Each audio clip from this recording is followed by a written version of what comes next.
सत्कारमूर्ती विलासदादा शेमटी आणि त्यासोबत त्यांचा परिवार. मनोगतापेक्षा त्या जवानाला मला असं वाटतं की आपण त्याला फील केलं पाहिजे, आपण त्याला समजून घेतलं पाहिजे. तो कोणत्या कोणत्या गोष्टीतून इथपर्यंत पोहोचला आहे, त्याचा 17 वर्षात कार्यकाळ जो आहे तो कशा पद्धतीने गेला आहे, ऑपरेशन सिंदूर काय, त्याचा रेजिमेंट कोणता आहे, तो कशा पद्धतीने आला आहे, हे कोणत्याही जवानाला सांगणं महत्त्वाचं वाटत नाही, पण आपण ते समजून घेतलं पाहिजे असं मला वाटतं. एकदा झालेला प्रसंग मला चांगला आठवतो.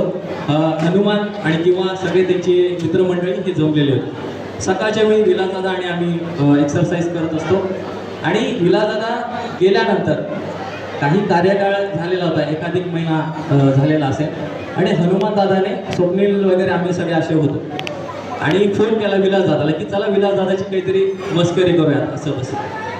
आणि विलासदादा तिकडून जो आवाज येत आहे फाट फाट फाट फाट, मे बी स्वप्नीला त्यांना आठवत असेल किंवा नसेल मला माहीत नाही, पण मला चांगलं आठवतं. विलासदादा म्हणतो मी फायरिंगमध्ये तुमच्याशी नंतर बोलतो. आणि हा प्रसंग आमच्यासाठी एकदम वेगळा की तिकडे फायरिंग चालू आहे आणि विलासदादा इकडून फोनवर बोलतोय मी तुमच्याशी नंतर बोलतो. आणि तिकडून लिटरली ह्या ज्या गोष्टी आहेत ह्या फार एकदम वेगळ्या आहेत.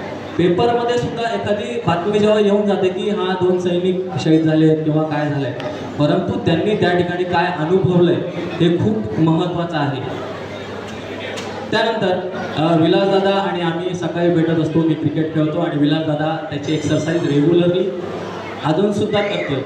कुठे कुठे कधी कधी धकाधकीच्या आयुष्यात असं वाटतं की आता थांबलं पाहिजे, एक्सरसाइज न करता आपण हे केलं पाहिजे.